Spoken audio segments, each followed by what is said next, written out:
I have told this story exactly once before to the Deputy Secretary of Earth's Trade Compact, in a conference room that smelled of recycled air and burnt coffee, with a stenographer in the corner who kept her eyes on the floor. I told it in full. She transcribed every word. The Deputy Secretary listened without interrupting, which is not a thing she was known to do, and when I finished she sat for a long time before she said, "I'm going to need you to walk me through the clause again." I did. She sat for another long time after that. Then she said, "All right," and closed her notebook and left the room, and I did not hear from her office for 11 days, which I am told is not unusual when a subordinate has accidentally altered the legal architecture of an entire interstellar body by reciting a sentence in its own chamber. I want to be precise about what I did and did not do in the Vethran Hall that morning. I did not threaten anyone. I did not raise my voice. I did not produce a weapon, a fleet manifest, a list of names, a document stamped with seals, or any object of any kind.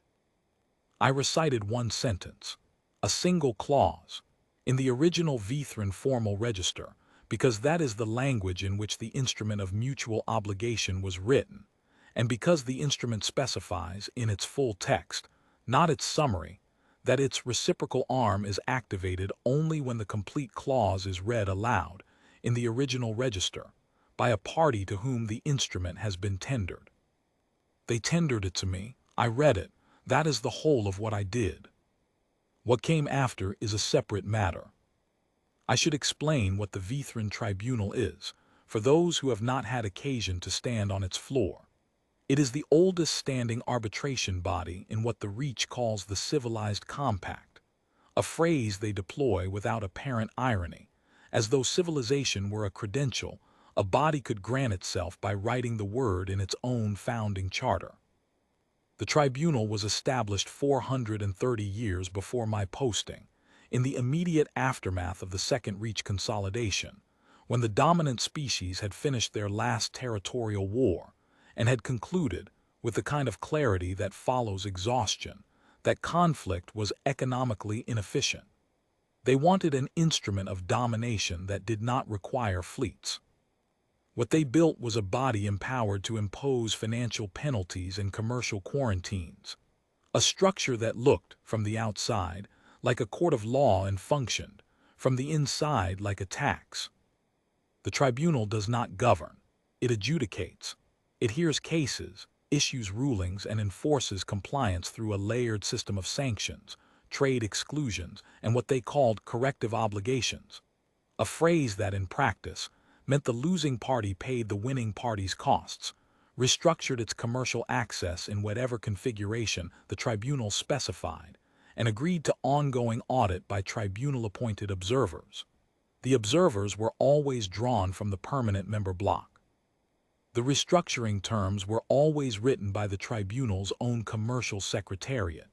The process had the form of arbitration and the substance of extraction, and it had operated in that form for 4 centuries. In 430 years, the tribunal had ruled against smaller species 412 times.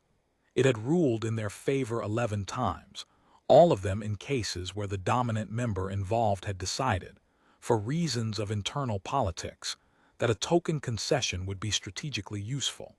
It had never ruled in any meaningful way against any of the 7 species that held permanent adjudicant seats. This is the institution that decided, 14 months into Earth's provisional membership in the Reach commercial network, to invoke the instrument of mutual obligation against humanity. I will tell you why, because the reasoning matters to what followed. Earth had been granted provisional membership under what the tribunal's secretariat called a corrective access framework. The phrase was tribunal language, and it meant exactly what it was designed to mean. We could trade, but every contract we signed was subject to tribunal review before it took effect. Every tariff rate we paid was set by the Secretariat rather than negotiated between parties, and every dispute we had with any other member of the Reach network went to arbitration before a panel composed entirely of permanent members. We had no representation on that panel. We had no right to appeal a panel decision, except within the tribunal itself, before the same body that had issued the original ruling. We had accepted these terms because the alternative was worse. The alternative was exclusion from the Reach network entirely, which would have rendered our transit rights through 6 relay stations functionally meaningless. Without those relay stations, the trade corridors that connected our own sector to the larger network were reduced to routes so circuitous that the transit time tripled and the economics of most contracts inverted. Exclusion was not a punishment. It was a slow commercial suffocation. So we accepted the corrective access framework, and we paid the rates we were told to pay, and we submitted our contracts for review, and we filed our disputes with panels we knew would not rule in our favor, and we kept our delegations on the floor and our people in their postings and our ships in the transit lanes. After 14 months of this, the Vethran Tribunal's commercial secretariat produced a compliance finding. Earth had been, in the Secretariat's determination, underreporting secondary revenues from relay-adjacent commercial activity. The finding named a figure.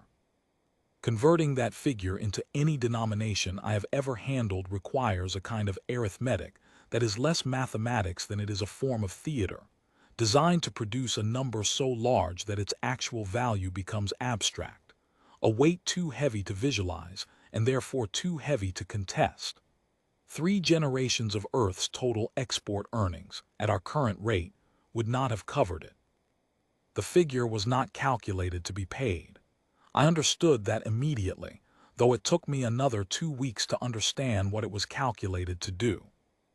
What it was calculated to do was trigger the instrument of mutual obligation. The instrument is one of the tribunal's founding documents.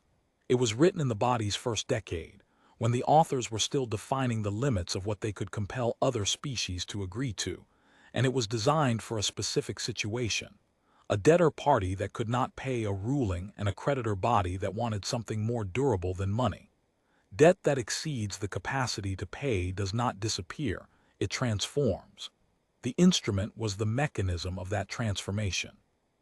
Under the instrument's terms, a party that could not satisfy a tribunal ruling was required to send a duly authorized representative to the hall, to stand on the floor before the full panel of adjudicants, and to speak the oath of mutual obligation aloud.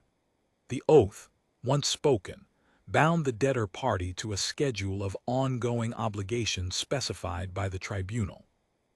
In Earth's case, those obligations would have placed our really adjacent trade under permanent tribunal management, directed the revenues from that activity into the compliance fund in perpetuity, required our commercial delegations to seek secretariat approval before being seated anywhere in the Reach network, and subjected our contracts to pre-clearance review for a minimum of 50 years, after which the tribunal would conduct a compliance assessment, a review that, in the instrument's 17 prior applications, had never once resulted in a finding that the debtor party had fully rehabilitated.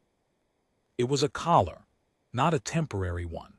A species that entered the instrument's obligations was, in practical terms, a commercial dependency of the permanent member block for as long as any permanent member chose to keep it there. Of the 17 species that had spoken the oath in the tribunal's history, none had ever recovered full commercial autonomy. Several had ceased to maintain independent delegations at all, their trade managed entirely by secretariat-appointed administrators who were nominally their representatives and functionally their supervisors. I was sent to the hall as Earth's authorized commercial obligations representative. My name is Callum Osei. I had been posted to the Reach network for 9 years at that point, first as a junior trade attaché in one of the smaller relay station postings, then as a full delegate at the hall itself, with credentials covering commercial law, treaty interpretation, and the particular subspecialty that the trade compact called adverse proceedings management, which is a phrase that means exactly what it sounds like and nothing else. I had spent the better part of 2 years before this assignment in the hall's gallery, watching other species go through other proceedings, sanctions hearings, contract disputes, appeals filed by parties that already knew they had lost, rulings read into the record by adjudicants who had written them weeks before the session opened. I knew the hall the way you know a room where you have spent a long time and where the outcomes have never once surprised you. I also, by the time I walked through the hall's entrance on the morning of the proceeding, knew the instrument of mutual obligation in its full original text. This is not something the tribunal's secretariat anticipated, because no party subject to the instrument had ever done that.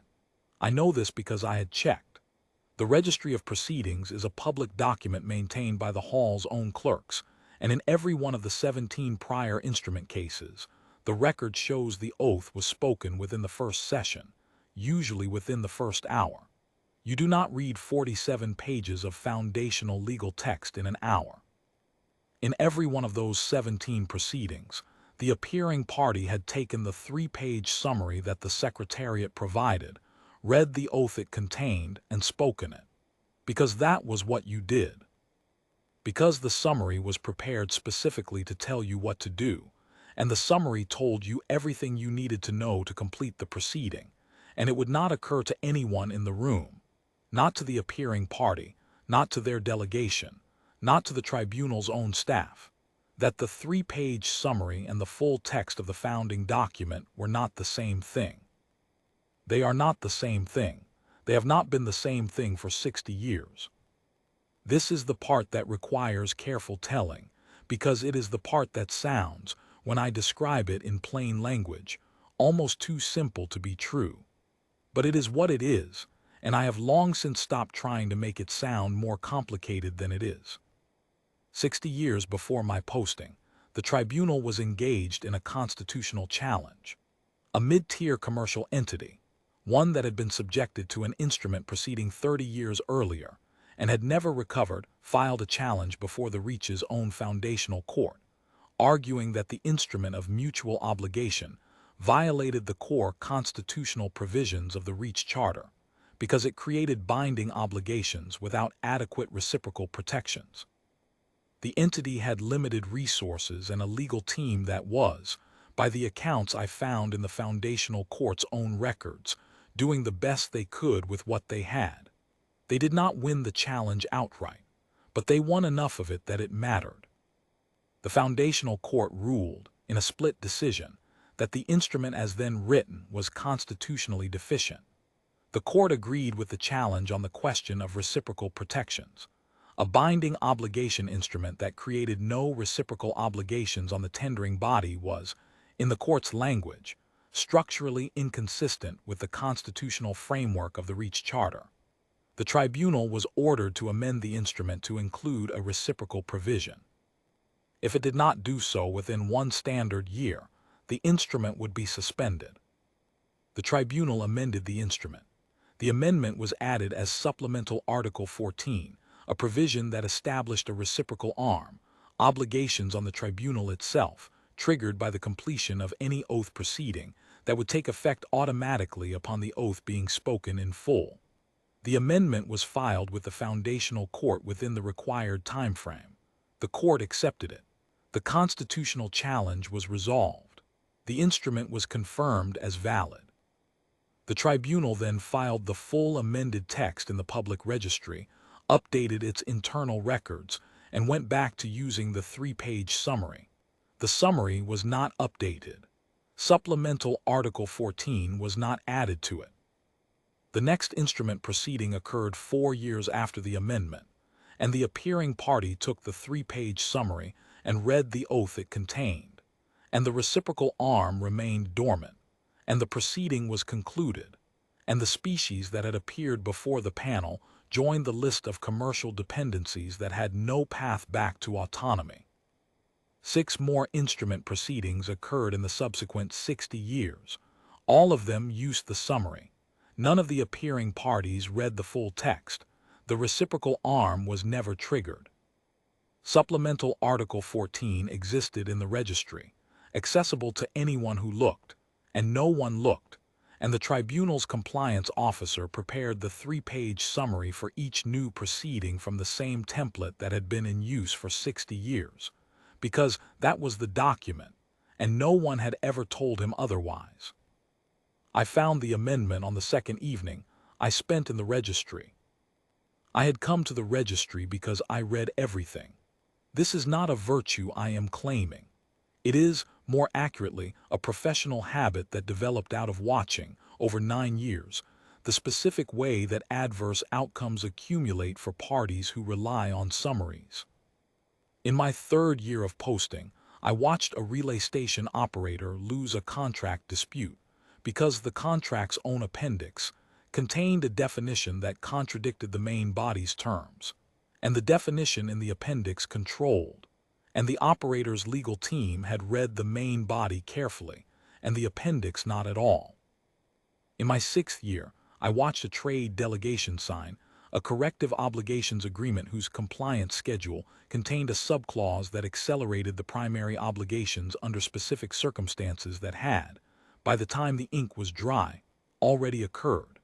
The delegation's counsel had reviewed the schedule. They had not cross-referenced the subclause against the circumstances already on the record. Both of those outcomes were preventable if someone had read the complete document. Neither outcome was prevented. I read complete documents. I went to the registry on the first evening after the compliance finding was served, after the briefings and the internal calls and the round of communications with the Deputy Secretary's office had concluded. The registry was accessible to any credentialed member of the commercial network, which I was. I identified the instrument of mutual obligation in the registry's catalog, which took approximately 4 minutes. The registry entry showed 2 versions, the original text and the amended text with supplemental articles. The amended text was dated 60 years prior. The original text predated it by nearly 4 centuries. I opened the amended text. It was, as I have said, 47 pages in the original Vethran Formal Register. The Vethran Formal Register is not a language I speak fluently. I am conversational in the common register that the Reach uses for routine commercial communications, but the Formal Register is a different thing, older and more precise and more thoroughly dependent on positional grammar that shifts meaning based on the order in which clauses appear. I had a translation tool. I also had the Vethran Legal Dictionary in the Formal Register that the Hall's own reference library carried for the use of delegations during proceedings. I had checked it out the previous afternoon, citing my need to review documentation relevant to the proceeding, which was accurate. I read the first 20 pages on the first evening and understood broadly that the document was what I had expected it to be. The founding instrument of the tribunal's most powerful procedural tool, dense with the kind of formal language that legal bodies use when they are simultaneously creating authority and disguising how arbitrary that authority is. I noted that the document structure was different from the 3-page summaries, more sections, more subprovisions, more internal references, but I had not yet found anything that changed my understanding of the situation. On the second evening, I reached the supplemental articles. There are 3 of them. Supplemental Articles 12 and 13 are minor procedural amendments dealing with the timing of compliance reviews and the format of observer reports. I read them and noted them and moved on. Supplemental Article 14 is 6 pages long. It begins with a prefatory section that explains the constitutional challenge and the foundational court's ruling, which I recognized as I read it. I had encountered references to that ruling in the court's own public records during my first posting. Then it sets out the reciprocal arm in full, each provision numbered and clearly stated, and then it closes with a specification of the activation mechanism. The oath, as it appears in the instrument's original text, activates the reciprocal arm only when read in full and without error in the original Vethran Formal Register, by a party to whom the instrument has been tendered. The oath in the original text was not the same as the oath in the summary. The summary's oath was 32 words. The oath in the original text was 32 words plus 1 sentence in the Formal Register. That sentence activated the reciprocal arm. The sentence did not appear in the summary because the summary predated the amendment and had never been updated. I read Supplemental Article 14 all the way through twice on the second evening. Then I closed the terminal, returned the dictionary to my bag, and walked back to the Earth Delegation's housing block, which was a 15-minute walk along a covered corridor that connected the hall complex to the residential buildings the Reach maintained for member delegations. I walked slowly. The corridor was mostly empty at that hour. I could hear my own footsteps and the faint mechanical sound of the building's ventilation, which was always present in the Reach's enclosed spaces, a low-frequency hum that you stopped noticing after the first few days and then sometimes noticed again, sharply, when the corridor was very quiet. I sat on the edge of my bunk for a while when I got back. My quarters were small and functional.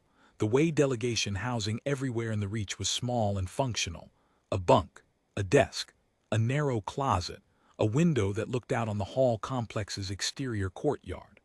The courtyard had a water feature in the center, a shallow basin with a slow current, and at night the lights under the water surface gave it a pale blue color that was almost exactly the color of the tribunal's internal lighting. I watched it for a while. Then I went to the desk and wrote out the sentence from Supplemental Article 14 from memory in the formal register and checked it against the text I had photographed on the terminal. It was accurate. I wrote it again. I checked it again. I did this until I could reproduce the sentence in the order and register the instrument required, without variation, and was confident I could do so standing on the floor of the hall with 7 adjudicants and a gallery full of observers watching. On the third evening I went back to the registry and read the Foundational Court's ruling in full. I had read the summary of that ruling during my first posting years earlier. The summary was accurate. The full ruling was also more detailed on one specific point that the summary did not develop. The court had been explicit that an oath proceeding conducted without the full text, specifically without the Supplemental Article 14 language, was procedurally deficient in a way that could be raised before the Foundational Court itself. No one had ever raised it, because no one had ever known it could be raised, because no one had read the ruling in full and cross-referenced it against the instrument's own amendment. I had now done that. I knew what I knew. The question of what to do with it was not complicated. The complication was the authorization question. I did not tell the Deputy Secretary's office what I had found. I have explained this to people since, and the explanation is always slightly uncomfortable, because the honest version of it is this. I calculated the probability that, if I reported in advance, the response would be a set of instructions that would prevent me from using what I had found, and I judged that probability to be high enough that I chose not to report. That calculation was made without certainty, and it was made by a delegate acting outside the boundaries of the authority he had been given, and I am aware of both of those things. The instructions I had been given were to minimize adverse outcomes. Using Supplemental Article 14 was not, technically, minimizing adverse outcomes in the sense those instructions intended. It was doing something that had not been considered when the instructions were written, because the thing had not been known to exist. I walked into the hall the next morning with the sentence memorized and the decision made. Both trackers closed. No authority above me in the chain knew what was about to happen. That is the accurate account. The walk from the delegation housing to the hall entrance took 15 minutes along the covered corridor. I had made the walk dozens of times, to gallery sessions, to registry access, to the administrative counter where delegations filed routine notifications. I made it that morning at the same pace I always made it. I was wearing the Trade Compact's formal delegation attire, dark coat, silver insignia at the collar, the identification badge of an authorized commercial representative. The corridor was used by members of several delegations at that hour, and I passed 3 or 4 small groups moving in the opposite direction. I did not speak to any of them. I want to record, for accuracy, what I was thinking about during that walk. I was not thinking about consequences. about the deputy secretary's office, about authorization, about what the presiding adjudicant's face would look like. I was running the sentence. I was moving through it in the formal register in the order the instrument required, checking the positional grammar, the relational verb, the declarative close. I was doing this not because I was uncertain of it, but because precision, once achieved, is not self-maintaining. You keep the instrument sharp by using it. I ran the sentence 4 times during the 15-minute walk. Each iteration was the same. I was ready by the time I reached the entrance, and the readiness was a quieter thing than I had expected it to be, not confidence exactly, and not calm in any dramatic sense, just the absence of anything unresolved. The walk was over. The sentence was exact.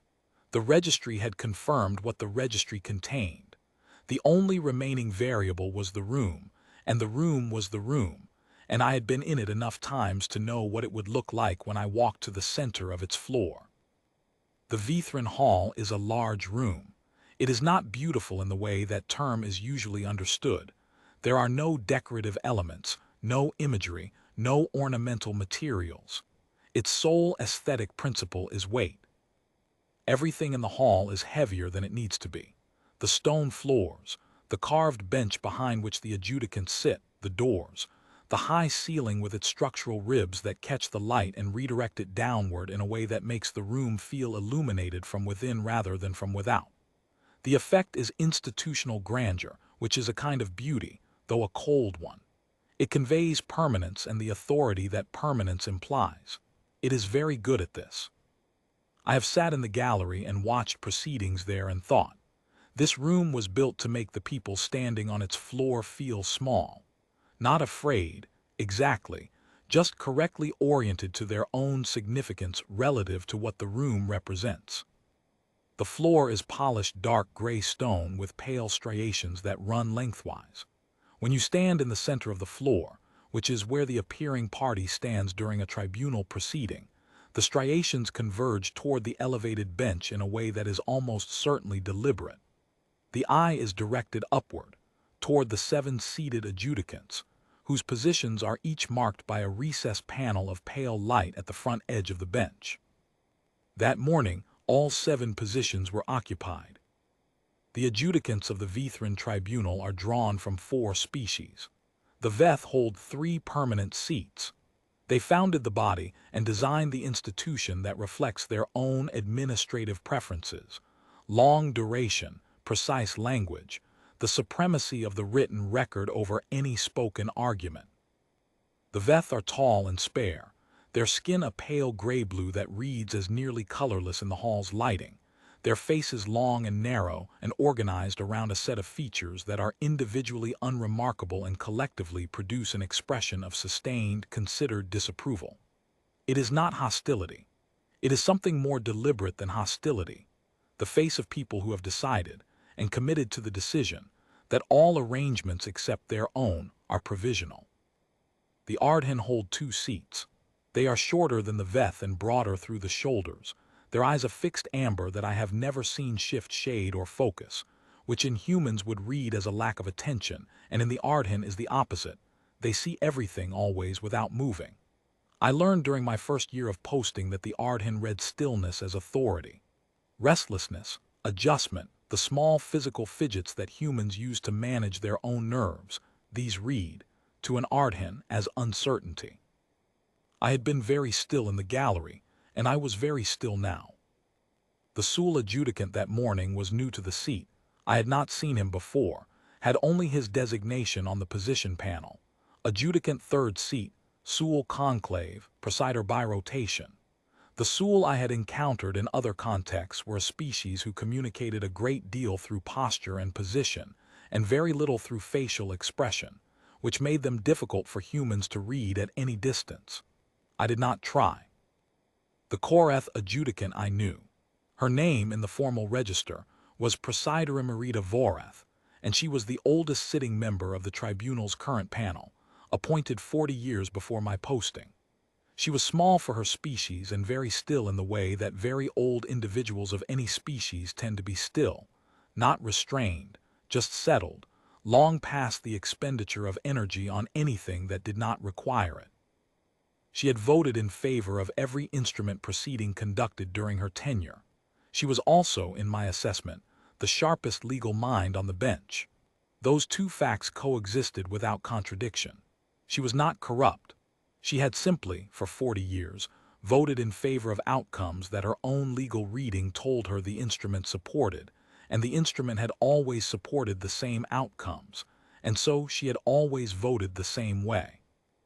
Behind the bench, in a row below and slightly to the left of the adjudicant positions, sat the tribunal's staff.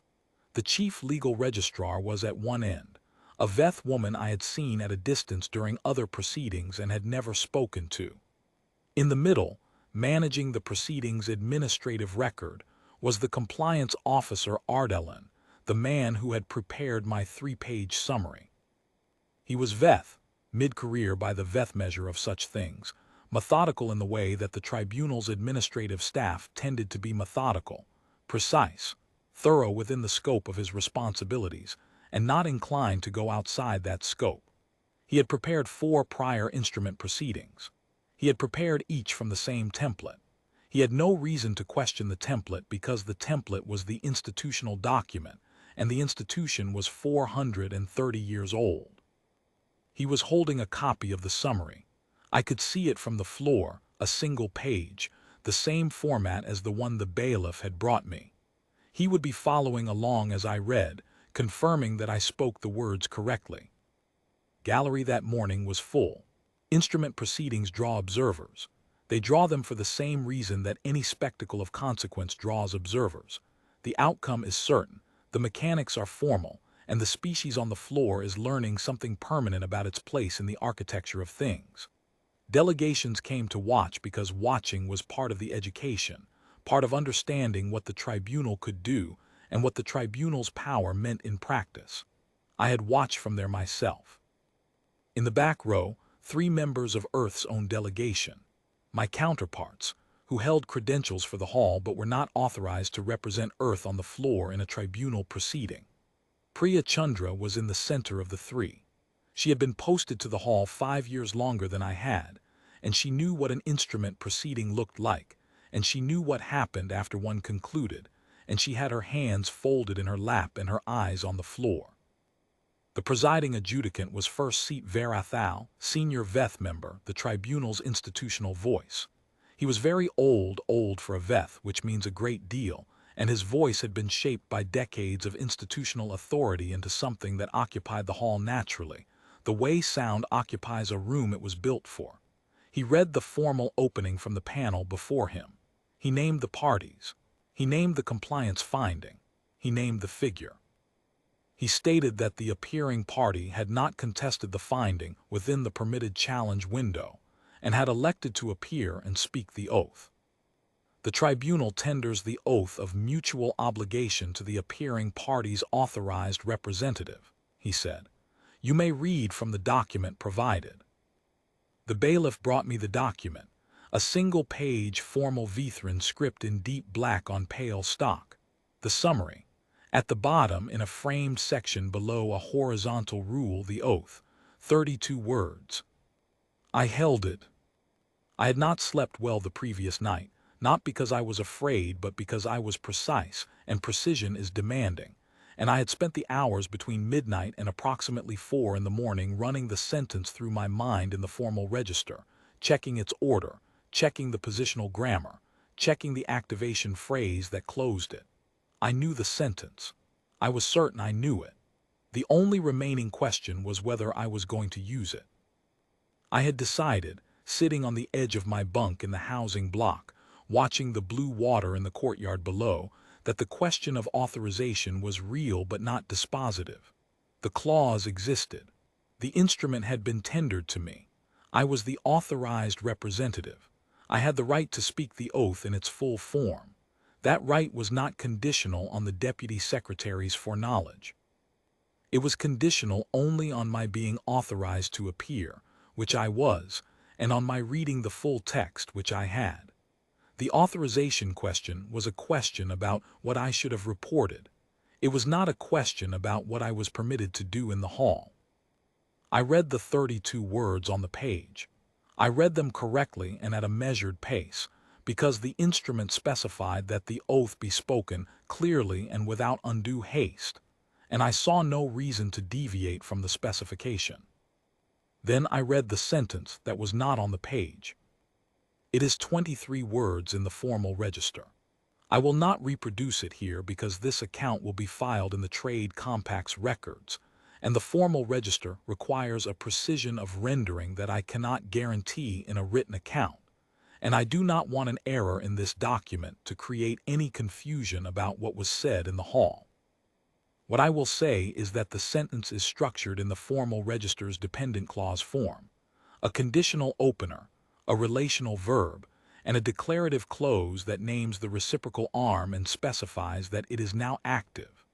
When spoken aloud, in the formal register, the sentence is unmistakable in its meaning to anyone with legal competence in Vethran formal usage. The hall was quiet when I finished, not the ordinary quiet of a formal utterance completed, the pause before the presiding officer acknowledges and moves the proceeding forward. This was a different quality of silence. It was the silence of a room in which several people were at different points in the same realization, and none of them had arrived at the end of it yet. Ardalan arrived first. I watched him because I was facing the bench and he was in my direct line of sight, and because I had expected that he would be the first to understand, since he was the one holding a copy of the summary and was following along, and the summary stopped where I had not stopped. I saw the moment he reached the end of what the summary contained and registered that I had continued. His pen, which had been moving across his notation sheet in small, regular movements as I spoke, went still. He looked up from the summary. He looked at his notation sheet. He looked back at the summary. Then he went very still, not the stillness of attention, the other kind, the stillness of a mind that has arrived at a calculation it cannot redo. The presiding adjudicant had not yet arrived at the same place. He was looking at me with the focused quality of a man who has heard something unexpected and is classifying it before responding. His face showed nothing that I would call alarm. It showed the beginning of a question. "The appearing party has read the oath of mutual obligation," he said. He said it in the form he always said it, the same form he had said it in prior proceedings, the acknowledgement that moved the procedure forward. His voice was even. He did not yet know what he had acknowledged. I said, "The appearing party has read the oath in full, incorporating Supplemental Article 14 of the Instrument of Mutual Obligation, as required by Foundational Ruling 377-Ardhen, which compelled the amendment, and specified that any oath proceeding conducted without the full text was procedurally deficient. The reciprocal arm of the instrument is now active. The tribunal's obligations under Supplemental Article 14 are now binding." That was 3 sentences. I mention this because the record of the proceeding characterizes my statement as brief and precise, and I want to confirm the characterization is accurate. I said what was necessary and stopped. The silence that followed that silence lasted 6 seconds. I know because I counted. First Seat Verathal looked at Ardalan. It was not the look of a presiding officer confirming a procedural point with a staff member. It was the look of a man who has heard something that does not fit the proceeding he is running, and is looking for the person who can tell him how it fits, or whether it should fit, or whether something has gone wrong in a way he has not yet characterized. Ardalan was looking back at the presiding adjudicant with an expression I had not seen on a Veth face before. It was not panic. Veth do not panic in the way the word usually means. It was something more precise, the expression of a person who has finished a calculation and does not like the answer and has checked the calculation twice and still does not like it and cannot change it because the numbers are the numbers. The second Veth adjudicant, who I knew by designation as Second Seat Verathal Tor, had leaned slightly forward in a way that Veth do not normally do in formal session. Not enough to be a gesture, just enough to register that something had changed in the information available to him. Presider Imerita Voreth had not moved at all. She was looking at me with an expression I could not read at the distance I was from the bench, and I did not try to read it. I noted it and looked back at the presiding adjudicant. "The proceeding will pause," Vethran said. "The tribunal requires a consultation." He said it evenly. He was not a man who communicated distress through his voice, but the pause before he said it was longer than the pauses I had timed during the opening of the proceeding, and I had been timing them. I was directed by the bailiff to a side chamber off the hall's main floor. The chamber was small, a bench along one wall, a low table, a narrow window that looked out onto the hall's interior courtyard from the side. No desk, no terminal access, a closed door. I sat on the bench. I set my timepiece on the table where I could see it, and I watched it. What I knew was happening in the hall during those hours, I knew only from the structure of it, what Supplemental Article 14 required, what the tribunal's legal registrars would be doing, what the consultation chamber's protocols dictated. I was not, at that point, in communication with anyone. I had declined to activate my communication device before entering the hall, which was standard practice in formal tribunal proceedings. The bailiff had offered water at the 90-minute mark, and I had declined it. What I was doing in the side chamber was sitting. That is the literal description and also the complete one. I had set my timepiece on the table, and I was watching it, and I was not thinking about the consultation in the way that implies active analysis. I was not calculating what the adjudicants were saying or rehearsing what I would say when the session resumed. I was in a small room with a narrow window that showed a section of the hall's interior courtyard, pale paving stones, an ornamental drainage channel, a wall of the building's north face, and I was very quiet inside. The English language does not have a good word for the specific state that follows a high-stakes, irrevocable action when you were the one who took it deliberately, when it is now complete and the outcome is fully out of your hands. It is not relief and not anxiety. It is closer to the state of a room after a long meeting has ended. Everything that was going to be said has been said. The air is stiller than it was. Nothing remains except the door. What I subsequently learned from a source I will not name is consistent with what I had expected. The tribunal's legal registrars confirmed Supplemental Article 14's existence within 20 minutes of the proceeding pausing. They confirmed the foundational ruling. They confirmed that the sentence I had spoken matched the full text of the instrument without error, no variation, no deviation from the formal register's positional grammar requirements, nothing that could be categorized as deficient. This confirmation, I am told, produced a particular quality of stillness in the consultation chamber when the chief legal registrar delivered it. The argument among the adjudicants was not about whether the oath had been valid. It had. The argument was about what came next, and what came next was a problem for which the tribunal had no procedures, because in 60 years of post-amendment instrument proceedings, the reciprocal arm had never been triggered, and no one had ever needed procedures for triggering it. The Ardhan adjudicants argued that Supplemental Article 14 was unambiguous in its terms, and the tribunal was required to honor each of them. The 3 Veth members argued that compliance required study, legal review, a framework for implementation that did not yet exist. The Sul adjudicant asked, at one point during the consultation, whether the full text of the instrument had been used as the basis for any prior proceeding. Ardalan told him it had not. The Sul adjudicant asked why not. Ardalan had no answer that was not an admission about the template, and the template was not something he had created. He had inherited it from the compliance officer before him, who had inherited it from the compliance officer before that, and so on back through 6 decades and 6 transitions of the role, without any of the 6 individuals in it going to the registry and reading the amended full text. Presider Emerita Vorath said very little during the first part of the consultation. She had been on the tribunal for 40 years. She had participated in all 6 post-amendment instrument proceedings. She had voted in favor of every one of them. She was, by any legal standard I know, bound to the same conclusion the foundational court had reached when it assessed the amendment.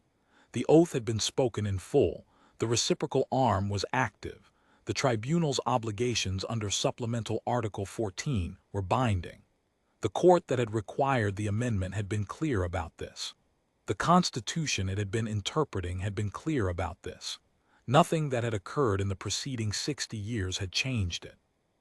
Near the end of the consultation, when the VETH members raised the possibility of an indefinite adjournment pending legal review, Vethran said, "We tendered the instrument. The appearing party read the oath. We cannot adjourn our way out of what we have already done." She said it, I am told, in a tone that did not invite response. No one offered one. The presiding adjudicant called the hall back into session. I walked back onto the floor. The gallery was still full, every seat occupied. I had not expected that. I had expected that some of them would have concluded during the pause that whatever was happening was going to be resolved in a way they had seen before and would have left. None had left. They knew, or they suspected, that they were watching something they would not see again. Vethran took his seat. He did not read from his panel. He looked at me directly, and I want to describe what I saw in his face as accurately as I can because I have thought about it many times since, and I believe I owe the accuracy to the record. It was not anger. It was not the sustained disapproval I had come to associate with VETH institutional faces. It was something quieter and more complete than either of those things. It was the face of a man who has spent his life inside a structure he helped maintain, who has just understood that the structure contained something he did not know was there, and who has arrived, in the seconds between the door of the consultation chamber and the surface of his chair, at the realization that there is nothing to do about that except acknowledge it. The realization, not the man, was what I was looking at. "The tribunal has reviewed the record of this proceeding," he said. The oath of mutual obligation was read in full, incorporating Supplemental Article 14, by the appearing party's authorized representative. The tribunal affirms the validity of that reading. He paused. The pause was longer than any pause he had made during the session. Supplemental Article 14's reciprocal provisions are accordingly active and binding on the tribunal as the tendering body. The tribunal's compliance with those provisions will be governed by the schedule set out in the instrument's full text. Another pause. "The proceeding is closed." He did not address the compliance finding. He did not address the figure that had initiated the proceeding. He did not say anything about the sanctions register or the corrective access framework or the ongoing audit requirements or any of the other mechanisms that the corrective access framework imposed on Earth's commercial presence in the reach. He did not need to. Supplemental Article 14's automatic removal provision had already operated. Earth was off the sanctions register as of the moment the sentence was spoken. Reinstating us required a unanimous vote of all 7 permanent adjudicants in open session. 3 of those seats were held by VETH members. Vethran was one of them. He had just publicly affirmed a proceeding that established, as a matter of the tribunal's own binding record, that his institution had been conducting procedurally deficient proceedings for 60 years, by using a summary that omitted a constitutionally required reciprocal clause. A vote to relist Earth on the sanctions register, in that context, would require him to open a session that would, under Supplemental Article 14's appeals provision, be contestable before the foundational court by any party that had been subject to an instrument proceeding in the past 60 years. There were 6 such parties still active in the REACH commercial network. I did not anticipate that vote happening in any time frame that mattered. The audit rights and appeals access were different. Those were not automatic. They required filings, registry entries, formal invocations by authorized representatives. They were doors, not passages. What you did with an open door was a question for later, for the people with the authority and the capacity to walk through them. Earth's delegation filed the first audit request 11 days after the proceeding, while I was still in the conference room with the Deputy Secretary explaining the clause. The request identified 3 specific categories of compliance fund accounting that we wanted reviewed under Supplemental Article 14's audit provisions. The tribunal's secretariat received it, and after a delay that I understand was internally contentious, acknowledged it as a valid request under the instrument and designated a review team. I walked out of the hall through the main entrance, not the delegate side exit, the main entrance, the one that the adjudicants and their staff used, facing the exterior concourse. I do not know why I chose that exit. It was not a calculated gesture. I think I simply walked toward the nearest door, and that was the nearest door.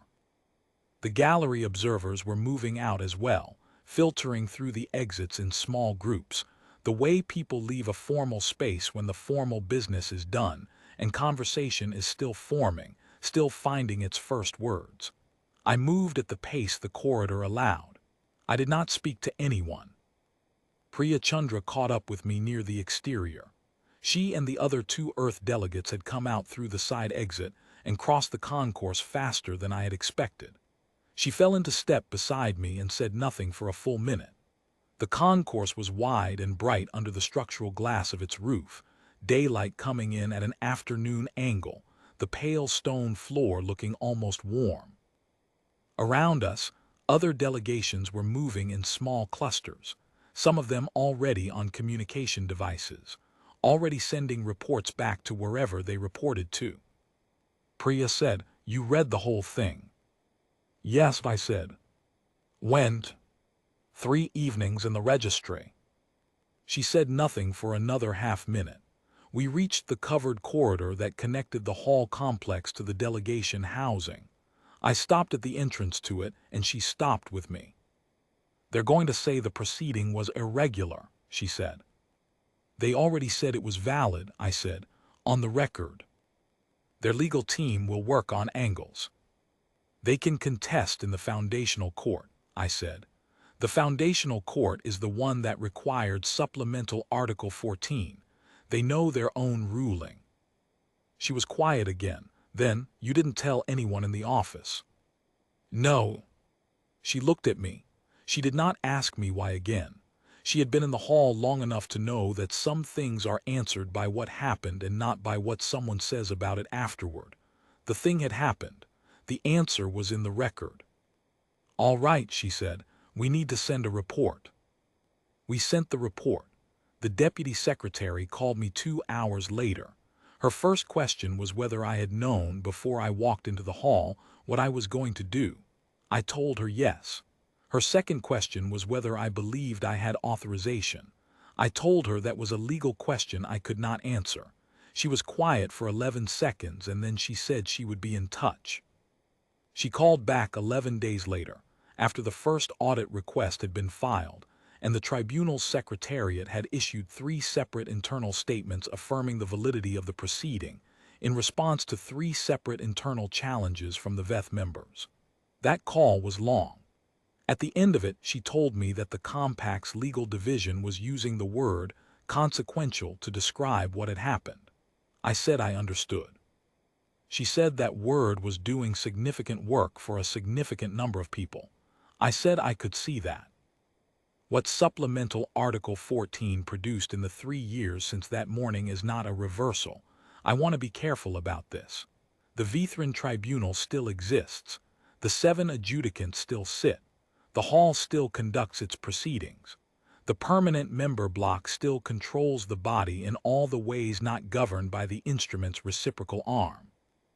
The corrective access framework for Earth's provisional membership was not nullified. It was suspended pending the audit findings, which is a different thing, and the difference matters.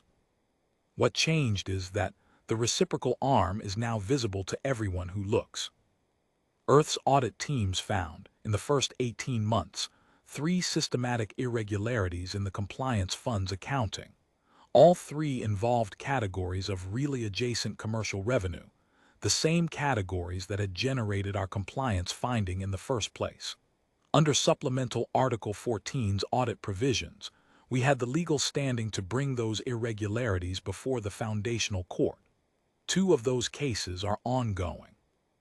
The third resulted in a finding against the Tribunal's Secretariat and a required restructuring of how the revenue categories were defined for all member species. The restructuring changed the terms for 9 other provisional members in ways that reduced their compliance obligations. None of them had been parties to our proceeding. The instrument's remedies ran to the Tribunal, not to specific parties, and the Tribunal's compliance with those remedies had effects across its own system. 6 other species that had been subject to instrument proceedings in the prior 60 years filed formal requests, through their own delegations, to review the procedural records of their proceedings. They had the right to do this under Supplemental Article 14's appeals provision. They had not known they had this right before our proceedings record was filed in the public registry. 3 of those reviews are ongoing. The Tribunal has not moved to relist Earth on the sanctions register. Ardalan was transferred to a different division of the Secretariat 6 months after the proceeding. I did not cause that. I note it only for completeness. I have been back in the hall 4 times since that morning for routine commercial proceedings that have nothing to do with the instrument. The hall is the same. The dark gray floor, the pale light at each position, the silence that fills the room the way water fills a container, taking its exact shape. Vethran is still first seat. I have seen him twice at a distance in the concourse. He did not acknowledge me. I did not expect acknowledgement. There is nothing to acknowledge that the record does not already contain. Priya Chandra is still posted to the hall. About a year after the proceeding, I asked her, once, whether anything had changed in the daily atmosphere, the proceedings, the delegations, the way the hall ran its ordinary business. She thought about it for a moment. Then she said, they read things more carefully now. She did not say who they meant. I did not ask. The Deputy Secretary retired from the Trade Compact 8 months ago. At a small farewell gathering in the conference room where I had explained the clause to her, she told the people in the room that the most important practice in the Reach commercial network was reading the document you were actually given rather than the document you assumed you had been given. She was looking at the middle distance when she said it. She did not look at me. She did not need to. There is a line in the Vethran Hall's founding charter. I found it during the 3rd evening in the registry, while I was reading the Foundational Court ruling, and I was pulled back to the founding charter by a citation and read it there in its original placement. It sits in the charter's 2nd article, after the section establishing the tribunal's mandate and before the section establishing the adjudicant structure. In translation it reads, the tribunal is bound by its own instruments, or it is bound by nothing. I have thought about that line for 3 years. I think it is the most honest thing the Vethran Tribunal ever produced. I think it was written by someone who understood exactly what it meant and believed, when they wrote it, that it would never need to be tested, because the tribunal's instruments had always worked the way the tribunal intended, and there had never been any reason to think they might not. It was tested. The result was the result. I am still posted to the hall. I still read every document I am given. I still read, when a document is given to me, the document in the registry as well, to confirm they are the same. They are now the same. I have checked.